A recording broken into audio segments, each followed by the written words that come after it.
नमस्कार।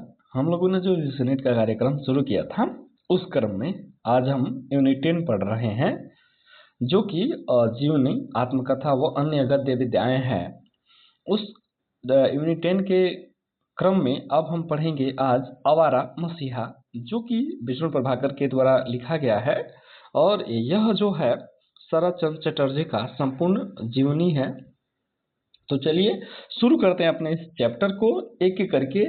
तो अगर वीडियो आपको लंबा लगे तो आप इसको 1.5 गुना या 2 गुना स्पीड से देखें। और जो मैं कंटेंट इकट्ठा करता हूँ वो कई जगह से इकट्ठा करता हूँ ताकि ये टॉपिक पढ़ने के बाद आपका कोई सवाल इससे न रह जाए।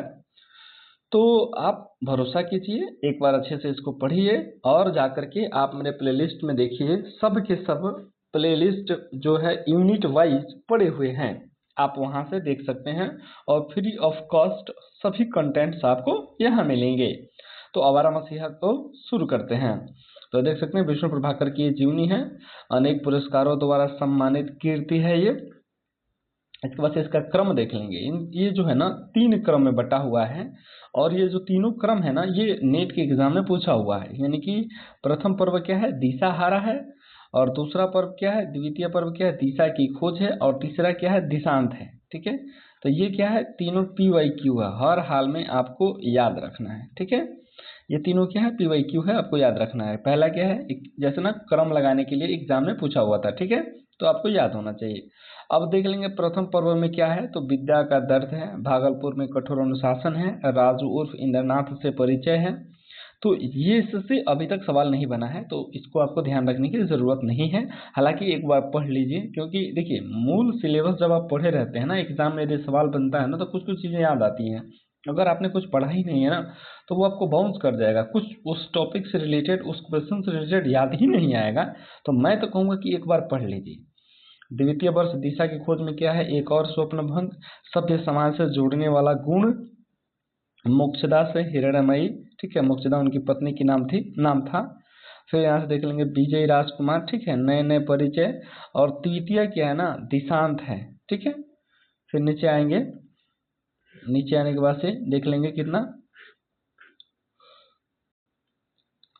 यहाँ से देखेंगे इसमें एक गाना है, तो उस गाने को मैं जानबूझ के यहाँ पे रख लिया हूँ ताकि हो सकता है कि ये पूछ दे कि ये गाना किस जीवनी में है। ठीक है, dance little baby dance up high, never mind baby mother is nigh, crow and caper caper and crow, there little baby there you go, up to ceiling, up to the ground, backward and forward, round and round, dance little baby and mother will sing, merrily merrily ding ding ding ding।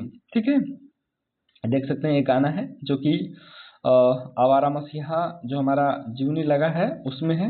तो इसको आप अपने notes में सम्मिलित कर लीजिएगा, हो सकता है कि अगली बार ऐसे सवाल बन जाए। फिर नीचे आते हैं, इसमें अभी कुछ इंपोर्टेंट नहीं है। ठीक है, अब यहाँ क्या करेंगे, इस टॉपिक से रिलेटेड जो कुछ कंटेंट था वो कंटेंट मैंने पेन से लिख दिया है जिससे कि आपके एग्जाम में सवाल बन सकता है। तो देखेंगे शरत चंद्र चट्टोपाध्याय की जीवनी है जो कि 1974 में प्रकाशित हुआ था। अब इसके जरा मुख्य पात्र को देख लेते हैं। तो मुख्य पात्र के रूप में मोतीलाल चट्टोपाध्याय हैं जो कि शरत चंद्र के पिता हैं, स्वभाव से यायावर हैं यानी घूमने वाले हैं, कल्पनाशील व्यक्ति हैं, जीवन भर अभाव से जूझते रहे।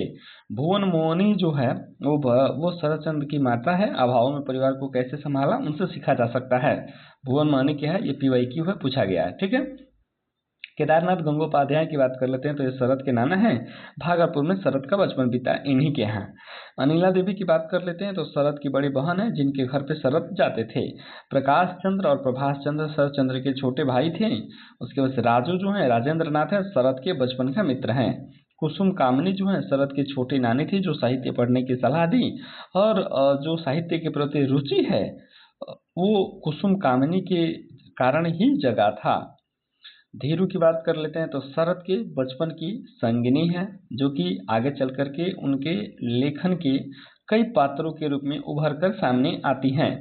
शांति देवी की बात कर लेते हैं। तो शरत की पहली पत्नी है जिसे रंगून में प्ले के कारण देहांत हो गया।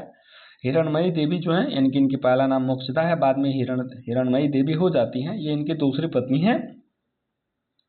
रविन्द्रनाथ ठाकुर शरत के गुरु और प्रेरणा स्रोत हैं। देशबंधु चित्तरंजन दास जो है शरत के राजनीतिक गुरु हैं।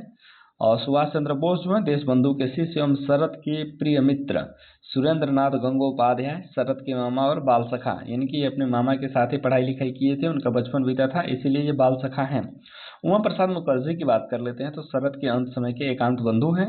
फणींद्र नाथ पाल की बात कर लेते हैं तो यमुना पत्रिका के संपादक थे। उसके बाद फिर यहाँ देखेंगे जो ये 3 पर्व में बांटा गया है उन तीनों पर्वों की विशेषता क्या है, ये चीज यहाँ हम एक बार देख लेते हैं, क्योंकि सवाल इससे एग्जाम में तो बना ही बना है। दिशाहारा जो है जिसमें इनके बचपन और भटकन को दिखाया गया है। द्वितीय पर्व जो है दिशा की खोज, ठीक है, इसमें वर्मा प्रवास और लेखन का उदय कैसे होता है उसका यहाँ वर्णन है। दिशांत जो है वो प्रसिद्धि, राजनीति और महाप्रयास से रिलेटेड है। अब यहाँ एक चीज समझेंगे, दिशाहारा यानी कि जो व्यक्ति हारा हुआ हो, संघर्ष कर रहा हो, स्ट्रगल कर रहा हो, ठीक है। दिशा की खोज यानी कि अलग अलग जगह जाना, ठीक है, और कोई नया चीज शुरुआत करना। दिशांत यानी कि लगभग यह अंतिम अवस्था में है। तो इन बातों से ही, शब्दों से ही स्पष्ट हो जाता है कि इसका अर्थ क्या हो सकता है। तो चीजों को रटने से अच्छा है ना कि उसको कोरिलेट करिए, दिमाग में बिठाने का प्रयास कीजिए। यहाँ एक चीज देखेंगे, वर्मा पलायन इनका क्यों प्रसिद्ध है या क्यों विशिष्ट स्थान रखता है, इसलिए देखेंगे आजीविका की तलाश में शरद 1903 में रंगून चले गए। वहां उन्होंने रेलवे और लोक निर्माण विभाग PWD में क्लर्क के रूप में काम किए। फिर से नीचे आते हैं, ये आवारा मसीहा है। इसको शुरू करने से पहले थोड़ा सा ऑब्जेक्टिव टाइप का इनसे इसी टॉपिक से जुड़े ढेर सारे क्वेश्चन हैं, उसको पहले देख लेते हैं क्योंकि वो अच्छा से समझ में आएगा। उसके बाद से हम ये अपना जो कंटेंट है उसको पढ़ेंगे। तो फिर नीचे आते हैं, नीचे आने के बाद यहाँ देखेंगे ये रहा शुरू हो गया, ठीक है, विष्णु प्रभाकर जीवन वृत्त और रचनाएं। एक चीज यहाँ ध्यान देंगे कि ये एक किताब है, उसी किताब से जो वन लाइनर करके यूनिट 10 का है उसी किताब से मैंने कंटेंट उठाया है, ठीक है। यहाँ देखेंगे विष्णु प्रभाकर का जन्म जो है 21 जून 1912 को उत्तर प्रदेश जिला मुजफ्फरनगर के अंतर्गत मीरापुर नामक गांव में एक वैश्य परिवार में हुआ था। उनके पिता का नाम श्री दुर्गा प्रसाद और माता का नाम महादेवी था। धार्मिक प्रवृत्ति वाले पिता ने दुर्गा प्रसाद जी अपने चारों बेटों के नाम देवताओं के नाम पे क्रमशः ब्रह्मा, विष्णु, महेश तथा प्रहलाद रखा था, ठीक है। तो ये कौन थे? विष्णु प्रभाकर थे, ठीक है। ये विष्णु प्रभाकर थे, एक ब्रह्म प्रभाकर होंगे, एक महेश होंगे, एक प्रहलाद होंगे, ठीक है। विष्णु प्रभाकर को बचपन में प्यार से विष्णु दयाल और विष्णु सिंह कहकर पुकारा जाता था। प्राइमरी विद्यालय में उनका नाम विष्णु दयाल ही लिखवाया गया था। देखिए इन सब चीजों से एग्जाम में तो सवाल नहीं बनते हैं, लेकिन आगे देख लेंगे। अच्छा, ये विष्णु प्रभाकर जी के बारे में चलो। प्रभाकर जी का विवाह जो था सन 1929 में हरिद्वार की रहने वाली सुशीला नाम की कन्या से हुआ था। सुशीला जी विवाह होने के बाद प्रभाकर जी के जीवन में नया प्रभाव उदित हुआ तथा बहुरंगे कुसुम पुष्पित हुए। एक चीज है, ये जो भी जीवनी चल रही है ना, मतलब ये लेखक का जीवन परिचय चल रहा है, ठीक है। कोई इसे शरदचंद्र की जीवनी परिचय न समझे, ठीक है। फिर नीचे आते हैं, क्योंकि देखिए ये एक पुस्तक है वस्तुनिष्ठ हिंदी आत्मकथा जीवनी एवं अन्य गद्य विधाएं। तो जो लोग अगर अच्छा टिप्पणी पढ़ना चाहते होंगे ना वो ये पुस्तक ले सकते हैं। मैं इसका आपको बता सकता हूँ कि ये पुस्तक ले लीजिए, ठीक है। फिर आगे देखेंगे, गवर्नमेंट वगैरह नौकरी करते ही, ये इम्पोर्टेंट नहीं है। फिर नीचे आते हैं, हाँ इनकी थोड़ी रचनाएं देख लेंगे, ठीक है। विष्णु प्रभाकर की मृत्यु जो है 11 अप्रैल 2009 में दिल्ली में हो गया था। 300 कहानियां और रचनाएं की हैं। उन्होंने अपने बारे में कहते हैं कि मेरी अधिकतर कहानियां मनुष्य व मानवता की है, मनुष्य व मानवता में ही मेरी अधिक रुचि रही है। अब इनके कहानी संग्रह देख लेंगे। कहानी संग्रह में आदि और अंत है, जिंदगी के थपेड़े, धरती अब भी घूम रही है, ये इंपोर्टेंट है, धरती अब भी घूम रही है, आपको याद रखने की जरूरत है, ठीक है। 51 कहानियां भी इंपोर्टेंट है, ये भी याद रखिएगा, 1983 में आया था। रामायण के बेटा संघर्ष के बाद और देख लेंगे लोकप्रिय कहानियां, ठीक है। अब कोई इंपोर्टेंट नहीं है। अब उपन्यास की बात कर लेते हैं। तो उपन्यास में आप देख लेंगे तट के बंधन 1955, ये इंपोर्टेंट है। स्वप्नमयी 1950, ये भी देख लेंगे, ये मुझे कहीं ना कहीं मिला था।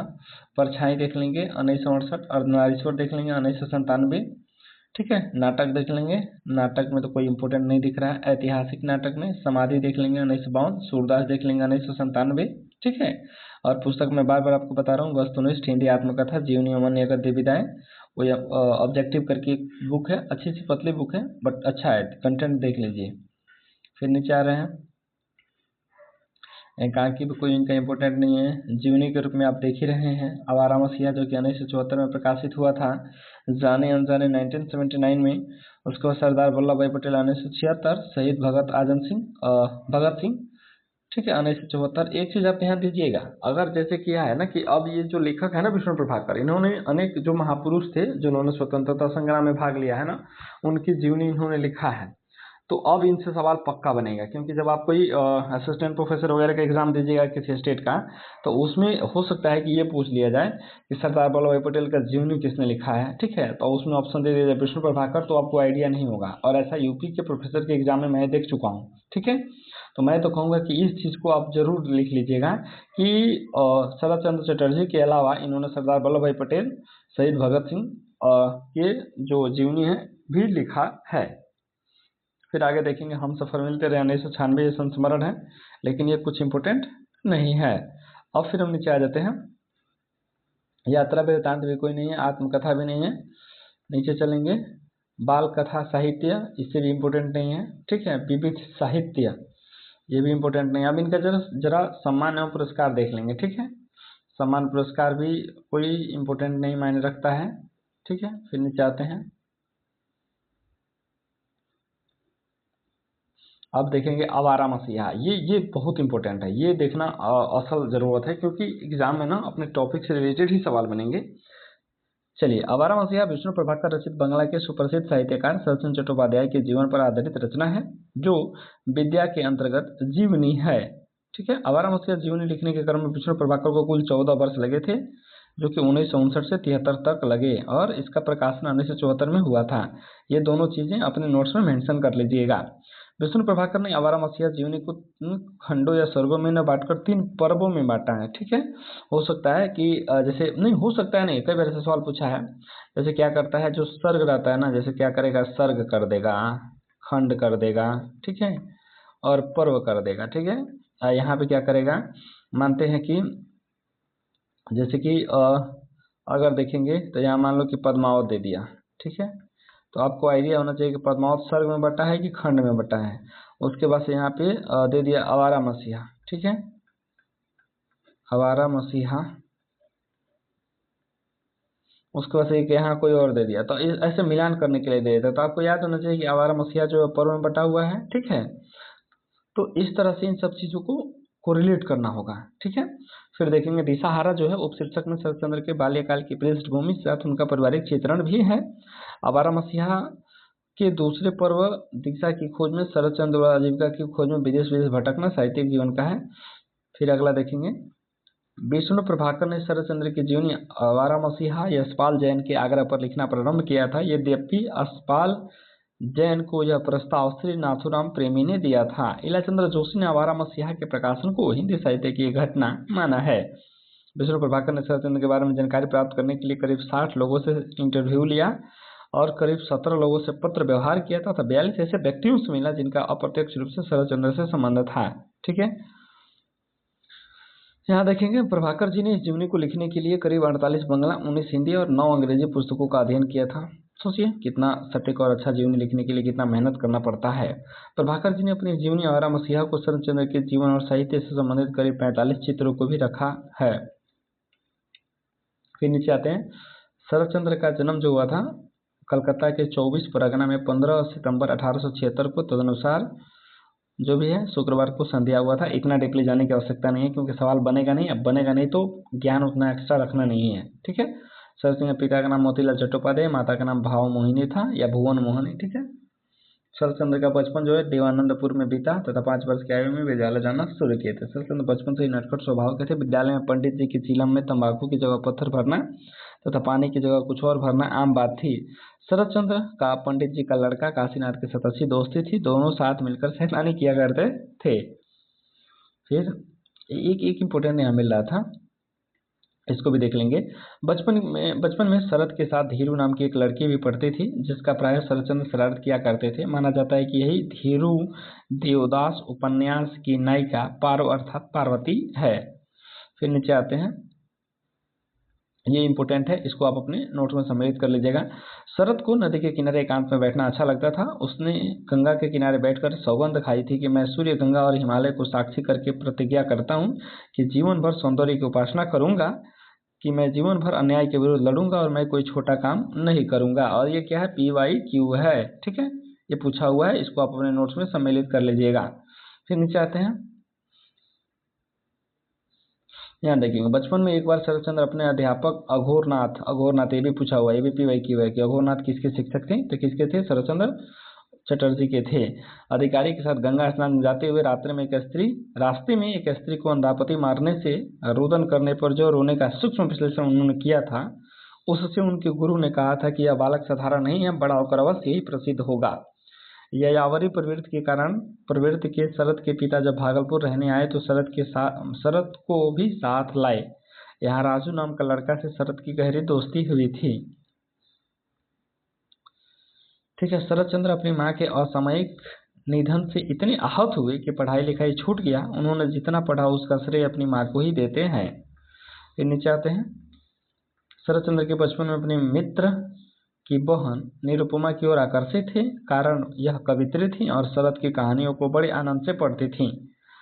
शरतचंद्र जिस समय मुजफ्फरपुर में रह रहे थे उसी समय भागलपुर में उनके पिता की मृत्यु हो गई। दुर्भाग्यवश समय से नहीं पहुंचने के कारण उनके मामा ने पिता को मुखाग्नि दे। उसके बाद फिर देखेंगे, फिर भी यहाँ इंपोर्टेंट कुछ नहीं दिख रहा है, यहाँ एक देख लेंगे। रंगून में एक दोस्त मणिन्द्र नाथ के सहयोग से एग्जीक्यूटिव इंजीनियर कार्यालय में अस्थायी नौकरी मिली। पुनः उसी मित्र के सहयोग से एग्जामिनर पब्लिक वर्क्स में अकाउंट्स में अस्थायी 60 रुपये की नौकरी मिल गई। फिर देखेंगे यहाँ पे इंपोर्टेंट कुछ और मिल रहा है कि नहीं, यहाँ मिल गया। शरतचंद्र ने रंगून में जिस लड़के से शादी किया उससे एक पुत्र की प्राप्ति हुई, किंतु उनकी पत्नी बच्चे दोनों प्लेग बीमारी के कारण 2 साल में ही मर गईं। बंगाल में जब शरतचंद्र अस्पताल में भर्ती थे तो मोक्षदा नाम के युवती से उनकी सेवा शुश्रूषा करते थे। कहा जाता है कि बाद में यही उनकी पत्नी बनी। शरतचंद्र अभी तक बंगाल के प्रसिद्ध साहित्यकार बन चुके थे। उनकी अधिकांश कहानियां यमुना नामक पत्रिका में छपती थी। तो ये भी आप नोट्स में सम्मिलित कर सकते हैं, ये भी नोट्स में सम्मिलित कर सकते हैं। शरतचंद्र का चरित्रहीन उपन्यास बंगाल में खलबली मचा दिया था। इसके जितने समर्थक थे उससे कहीं ज्यादा विरोधी थे। फिर नीचे आते हैं, नीचे आने के बाद से तो यहाँ से देख लेते हैं। शरतचंद्र रंगून सदा के लिए छोड़कर बंगाल चले आए। यहाँ उन्होंने रचनाओं की धूम मची हुई थी। उनकी रचनाएं श्रीकांत प्रथम पर्व, देवदास निष्कृति, चरित्रहीन, काशीनाथ एकादश, बैरागी, श्रीकांत द्वितीय पर्व, गृहदाह, स्वामी दत्ता एवं काफी प्रसिद्ध हो चुके थे। यहाँ देखेंगे शरतचंद्र का बंगला उपन्यास पाथेर दावी की क्रांतिकारी विचारधारा से ओतप्रोत होने के कारण अंग्रेजों द्वारा जब्त कर ली गई थी। तो ये चीज आप नोट कर सकते हैं। पथेर दावी किसकी रचना है, तो शरतचंद्र चट्टोपाध्याय की रचना है। शरतचंद्र की साहित्यिक उपलब्धि को देखते हुए ढाका विश्वविद्यालय ने उन्हें डी.लिट की उपाधि प्रदान की। खबर यह भी फैली थी कि उन्हें नोबेल पुरस्कार भी मिलने वाला है, हालांकि मिली नहीं।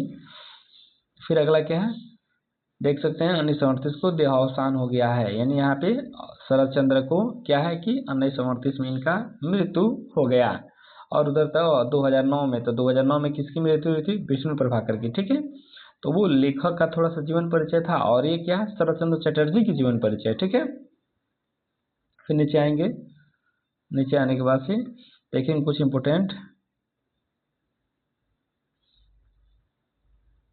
यहाँ देखिए, शरतचंद्र प्रेमनाथ को पत्र में घर में लगी आग के बारे में चर्चा करते हुए कहते हैं कि आग में मेरा सब कुछ जल गया, पुस्तकालय और चरित्रहीन उपन्यास की पांडुलिपि भी।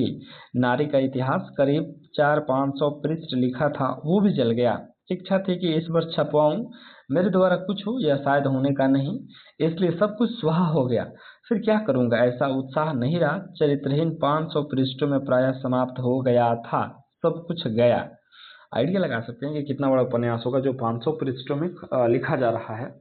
शरतचंद्र को कहानी लिखने की प्रेरणा पिता की अलमारी में रखी हुई पुस्तक हरिदास की गुप्त बातें एवं भवानी पाठ से मिली थी। नीचे आएंगे, यहाँ देखेंगे, यहाँ एक इम्पोर्टेंट मिल रहा है जो कि अपने लिए इम्पोर्टेंट है। विवाह करने के बाद मोक्षदा से शरत ने कहा था, आज से तुम हिरणमयी देवी हुई, तुम खरे सोने के समान हो, इस पर कभी भी किसी प्रकार का मैल नहीं जम सकता। तुम्हारे अंतर के उज्जवल रूप को मैंने देख लिया है, वह मेरी शक्ति बनेगा। शरतचंद्र शराब पीने और अफीम खाने के शौकीन थे। वैसे उनके अनुसार शराब व्यक्तिगत कारणों से पीते थे और अफीम जीवन को समझने के लिए खाते थे। एक बार रंगून में प्लेग बीमारी फैली हुई थी। शरतचंद्र जी ने अपने जीवन और सेहत की परवाह किए बिना स्त्री पुरुषों की जी जान से सेवा की। फिर नीचे आते, शरतचंद्र कहा करते थे कि हिंदू धर्म मुर्दों की पूजा करता है, जिंदों की नहीं। वह धर्म की झूठी और आडंबरपूर्ण मर्यादाओं को खुलकर विरोध करते थे। वे मानव जाति के सामान्य पशु पक्षियों से भी प्रेम कर सकते थे। देखेंगे शरत चंद्र वेश्याओं के प्रति सहानुभूति रखते हुए कहा करते थे कि सच्ची नारी वेश्याओं के हृदय में छिपी हुई है। दूसरी बात की सबसे ज्यादा उनको अच्छी दृष्टि से नहीं दिखता, पर असल बात यह है कि समाज ने उनको वेश्या बनने के लिए विवश किया है। समाज ने उनके शरीर पर कांटे भरे हैं।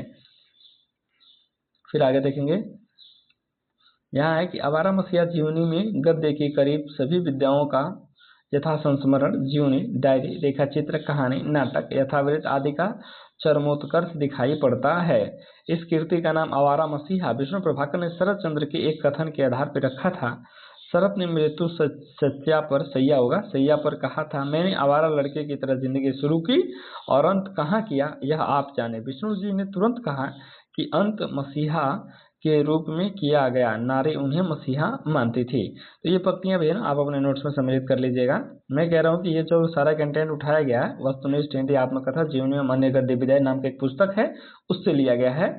आप उसको पढ़िएगा अगर आप चाहते हो बेहतर और अच्छा से, ठीक है। अब इसका ना मुख्य कथन देख लेंगे। तो मुख्य कथन क्या है कि माँ शब्द में जो कोमलता, जो त्याग और वात्सल्य और महान दायित्व गर्भित है, उसी को मूर्त करने में उसने अपनी सारी शक्ति खर्च कर दी।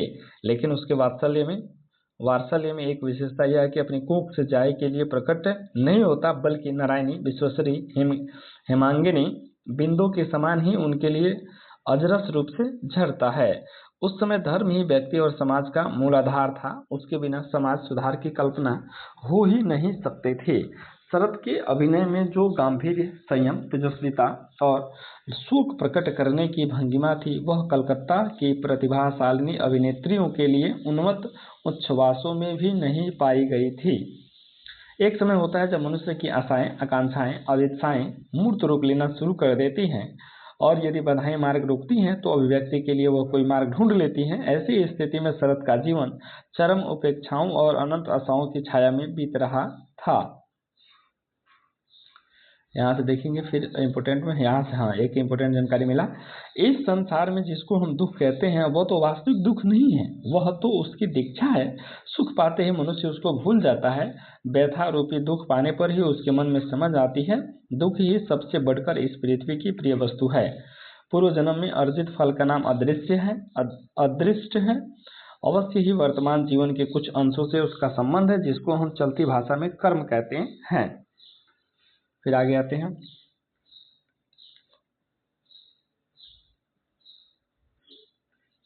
आगे देख लेते हैं जो कुछ इंपोर्टेंट मिलता है। यहाँ एक लाइन मिल रहा है, हजारों ऐसी सती नारियां समाज में मिलेंगी जो ऊपर से तो भोली हैं और सुपथगामी दिखाई देती हैं, परंतु भीतर से वे झूठे, कुकर्मी, चोर, धोखेबाज, ईर्ष्यालु और न जाने क्या क्या होती हैं। इसके विपरीत जिनको हम दुराचारी कहते हैं, उनके भीतर दया, प्रेम, श्रद्धा आदि गुणों की खान रहती है। वह अपने निरीश्वरवादी कहकर प्रचारित करता था, लेकिन सारे व्यसनों और दुर्गुणों के बावजूद उसका मन वैरागी मन था। वह बहुत पढ़ता था और समाज विज्ञान, यौन विज्ञान, भौतिक विज्ञान, दर्शन कुछ भी उसे छूटा नहीं था। स्नेह की प्रगाढ़ता केवल रूप की अपेक्षा नहीं रखती, भी इम्पोर्टेंट नहीं है। हाँ ये इम्पोर्टेंट है, इसको जरा देख लेंगे। मानव को मानव समझने में समाज का भला है। यदि मैं मानव को पशु से ऊपर उठने की बात करता हूँ तो उसमें कुछ भी बुराई नहीं है। कमल कीचड़ में खिलता है और देखने वालों के मन में मोह लेता है। विश्व की समस्त उन्नत कलाओं में ईश्वर की सत्ता विराजमान है। यदि व्यक्ति बुरी वस्तु को सुंदर दृष्टि से देखे तो संसार में कुछ भी बुरा नहीं दिखेगा। सारा मनुष्य, विद्वानों की राय देख लेंगे, ठीक है। यहाँ थोड़ा सा एक देख लेंगे। विष्णु प्रभाकर ने अपनी आर्थिक तंगी के बारे में लिखते हैं, और मैंने उस डायरी में लिखा था कि जिस जीवन से मृत्यु बेहतर है, लेकिन मैं आत्महत्या न कर सका क्योंकि मैं लेखक बनने की प्रक्रिया से गुजर रहा था। नियति जैसे निश्चित कर चुकी थी कि बनना मुझे लेखक ही है, इसलिए मैं उस दर्द को पीता रहा और द्वंद्व को जीता रहा। कहाँ कहाँ नहीं जुड़ा, क्या क्या नहीं किया इस गम के भुलाने के लिए। कहीं आशा अटकी थी कि मुक्ति पानी है इस दास्ता से। विजेंद्र स्नातक ने और इस रचना के बारे में क्या कहा है, जरा इसको देख लेंगे। विजेंद्र स्नातक विष्णु जी की अक्षय कीर्ति का स्तंभ है। उनकी अमर कीर्ति आवारा मसीहा हिंदी के जीवन साहित्य का मूर्धन्य कोटि की रचना है। कहना न होगा कि जीवनी लेखक का यह मानदंड है। भारत का किसी अन्य भाषा में ऐसी प्राणवंत, प्रमाणिक और प्रेरणादायक जीवनी उपलब्ध नहीं है। विश्वनाथ मिश्र का देख लेंगे क्योंकि ये इंपोर्टेंट आलोचक है। इनका आपको कहीं भी कोई कोट मिले ना तो उसको अपने नोट्स में सम्मिलित कर लेना चाहिए। उनकी प्रत्येक रचना, वो चाहे कहानी हो या उपन्यास अथवा नाटक या साहित्य की कोई विद्या, उन्होंने यात्रा विवरण, जीवनी, समीक्षात्मक निबंध, वार्ताएं, कभी कभी कविताएं भी लिखी हैं। हमें उत्कृष्ट जागृत का पाठ पढ़ाती हैं तथा हमें निश्चित दिशा में आत्मोदय में से सर्वोदय के पथ पर अग्रसर होने की प्रेरणा देती है। और फिर नीचे आते हैं, राहुल संकीर्तन का देख लेते हैं। राहुल संकीर्तन बहुत बड़े विद्वान थे, आलोचक थे। आलोचक तो इनको नहीं बोलेंगे, विद्वान थे, ठीक है। लेखक यदि किसी नायक की जीवनी लिखना चाहता है तो उसका कर्तव्य है कि जैसा उसे देखा वैसा ही पाठकों के सामने रख दे। जीवन चरित्र में अंदर और बाहर की भावनाओं का एक सेतु होता है जो विषय को जड़ता से बचाता है।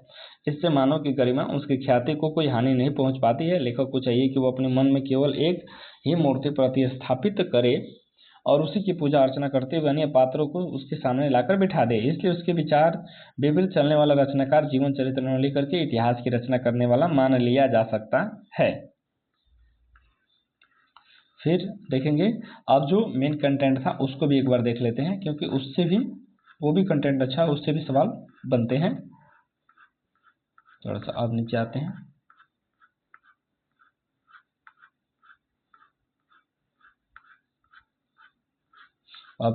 थोड़ा सा जो भी मैं कंटेंट उठा के लाता हूँ ना, 3 जगह 4 जगह से लाता हूँ, फिर अपना बनाता हूँ, ताकि आपको अन्यत्र कहीं जाने की आवश्यकता नहीं पड़े। और ऐसा होना भी चाहिए, इसलिए होना चाहिए क्योंकि जब भी आप पढ़ रहे हैं, मैं बहुत सारे जो कैंडिडेट्स प्रिपरेशन करते हैं नेट के लिए, मैं उनको देखता हूँ कि सर वो पैड बैच लेंगे तब जाके पढ़ाई हो पाएगा। ऐसा कुछ नहीं है। आप किसी एक चैनल को फॉलो कीजिए, उसके जो प्लेलिस्ट बनाए गए हैं उसको देखिए।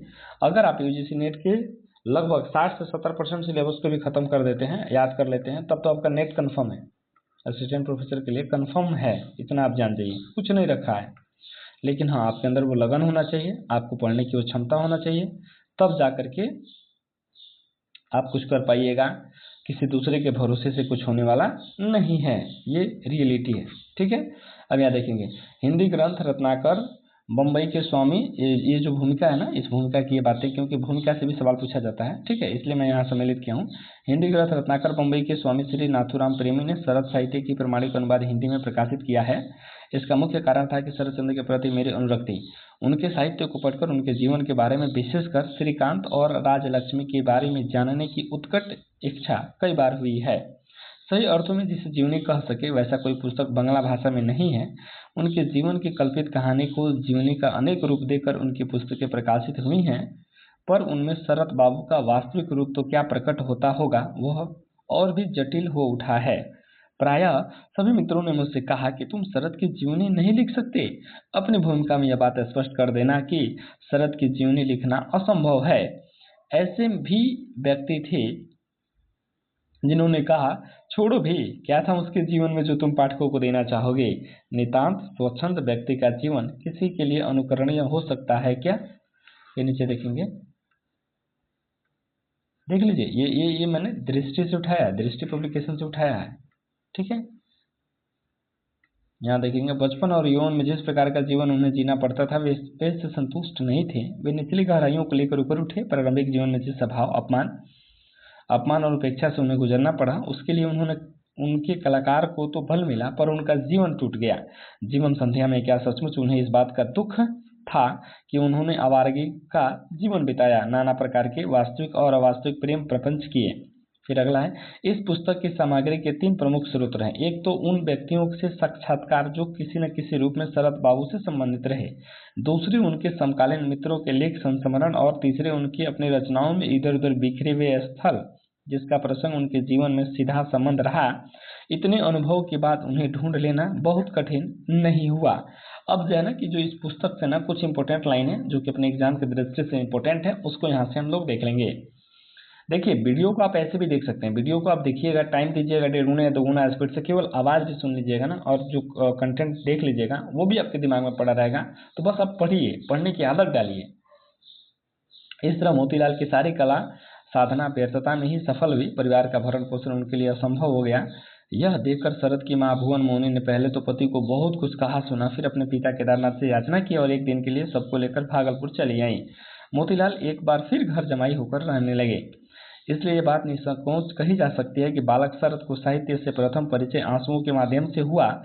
उस समय वो सोच भी नहीं सकता था कि मनुष्य को दुख पहुंचाने के अलावा भी साहित्य का कोई उद्देश्य हो सकता है, लेकिन शीघ्र ही वो यह समझ गया कि वह क्लास में बहुत पीछे है। यह बात वह सह नहीं सकता, इसलिए उसने परिश्रम पूर्वक पढ़ना आरंभ कर दिया और देखते ही देखते बहुतों को पीछे छोड़कर अच्छे बच्चों में गिना जाने लगा।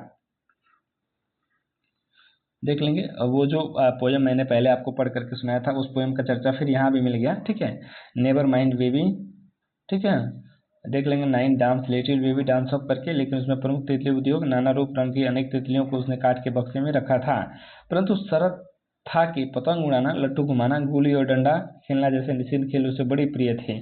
आइडिया लगा लीजिएगा, इस चीज़ को अपने नोट्स में तो हर हाल में सम्मिलित कीजिएगा, बस ज़्यादा दिन नहीं है, नेट अब इस पर भी सवाल बना सकता है। लेकिन उससे सबसे पहले काम नाना लोग पसंद नहीं करते थे। उनकी मान्यता थी कि बच्चों को केवल पढ़ने का ही अधिकार है। अभी भी हम लोग के बिहार में या अगल बगल के क्षेत्रों में, गाँव में ऐसी ही परंपरा है कि बच्चे कोई खेल खेले तो पिटते हैं, घर के लोगों के द्वारा, बड़ों के द्वारा। प्यार, आदर और खेल से उनका जीवन नष्ट हो जाता है। सवेरे स्कूल जाने से पहले घर के बरामदे में उन्हें चिल्ला चिल्ला कर पढ़ना चाहिए। अभी भी ये चीज़ें हैं। और संध्या को स्कूल से लौटकर रात के भोजन तक चंडी मंडप के दीवों के चारों ओर बैठकर पाठ का अभ्यास करना चाहिए। यही गुरुजनों को प्रीति पाने का गुण था। जो नियम तोड़ता था उसे आयु के अनुसार दंड दिया जाता था। कोई नहीं जानता था कि न जाने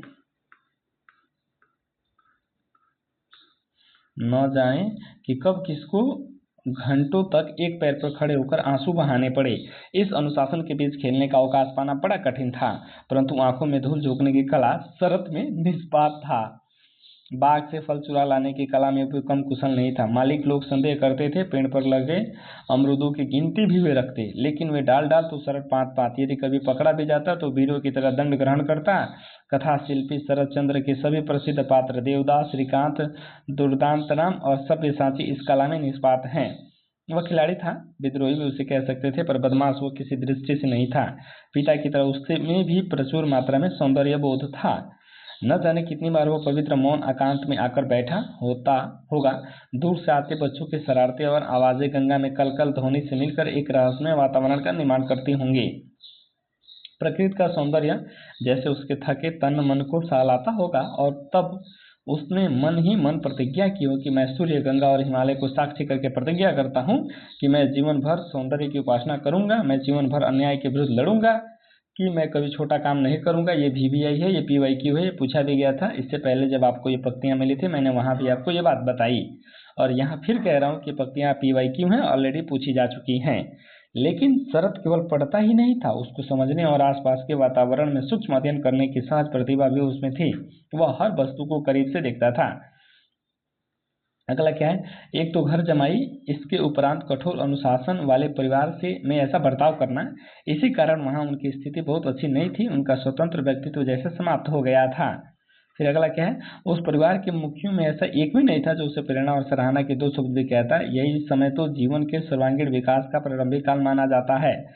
तब उसके लिए स्वाभाविक था कि वह परिवार के बाहर प्रेरणा के स्रोत खोजता, क्योंकि प्रारंभ से ही उसमें वो गुण विद्यमान थे जो व्यक्ति को महान बनने का अवसर देते हैं। अगला क्या है, अगला यहाँ से एक इम्पोर्टेंट मिल रहा है। धीरू को एक शौक था, जो कि उनकी बचपन की पढ़ने वाली सहपाठी थी लड़की। उसका शौक था करौंदों की ऋतु आते ही वो उनकी माला तैयार करती और शरद को भेंट कर देती। शायद मलयाळम का अर्थ तब तक नहीं जानती थी, लेकिन समय के साथ देवता ने एक दिन यह रहस्य उन्हें दोनों को समझा ही दिया होगा। वैसे उन दोनों का संबंध कम रहस्यमय नहीं था। उस दिन फिर शरद की माँ के हाथों को मार खानी पड़ी। धीरू फिर पीटी, लेकिन दोनों की मित्रता में कोई अंतर नहीं पड़ा, वह निरंतर प्रगाढ़ ही होती गई। बहुत दिन बाद सहसों की इस संगिनी का आधार बनाकर शरद ने अपने कई उपन्यासों की नायिकाओं का सृजन किया। आगे देखेंगे, यहाँ पे क्या, शरद सुंदर नहीं था, आंखों को छोड़कर उसमें कोई विशेषता नहीं थी, लेकिन आंखों की वह चमक ही सामने वाले को बांध लेती थी।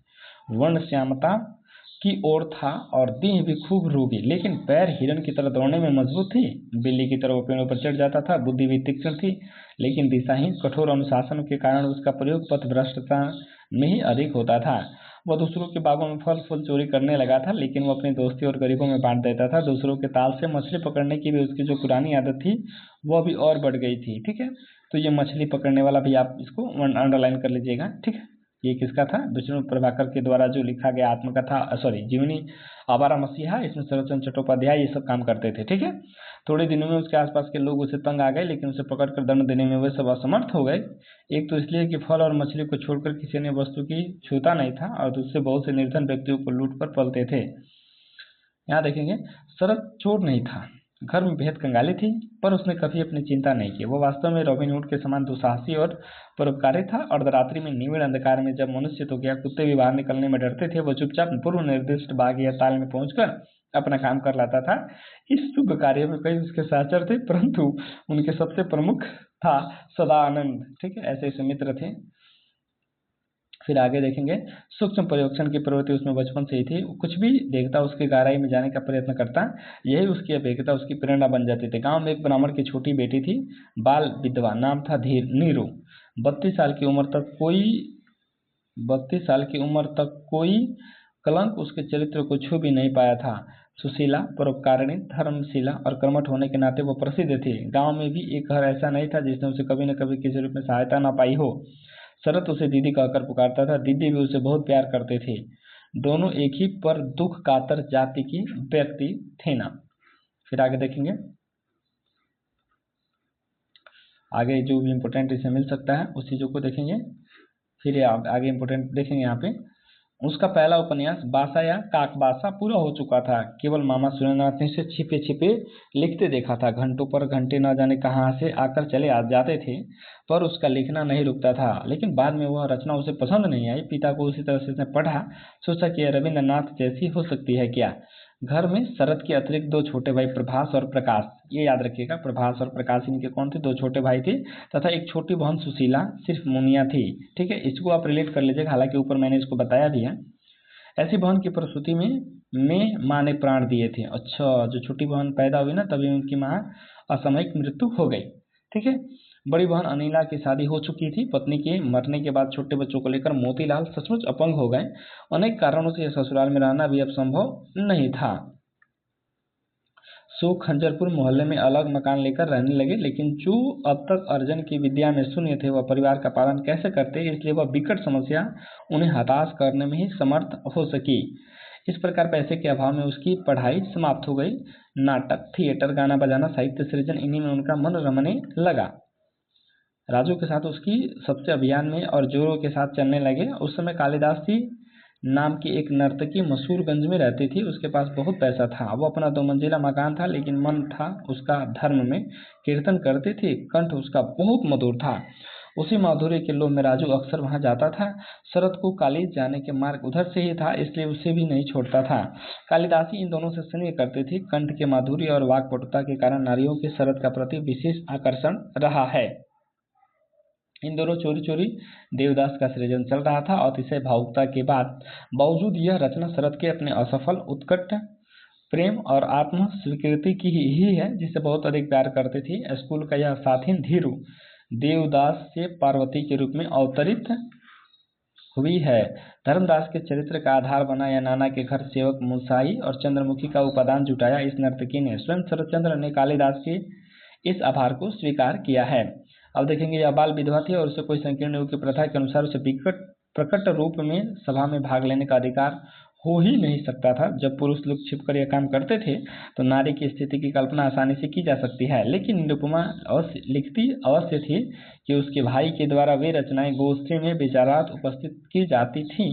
उस दिन कोई नहीं जानता था कि यह छोटी सी साहित्य गोष्ठी अनेक भावी साहित्यकारों को जन्म देने में सफल होगी। फिर नीचे आते हैं, यहाँ एक दो इम्पोर्टेंट मिल रहा है। कहानियां ही कहानियां, सत्य कभी प्रकट नहीं हुआ, पर न जाने दें धीरू को निर्दा का एक नाम राजलक्ष्मी भी हो सकता है। उससे पार्वती और माधवी भी कहकर पुकारा जा सकता है। और यह भी हो सकता है कि निर्दा निरुपमा ही हो। उसकी रचनाएं पढ़ पढ़कर अभिभूत होती रहती थी और शरत उसकी कविताओं की प्रशंसा करता रहता था।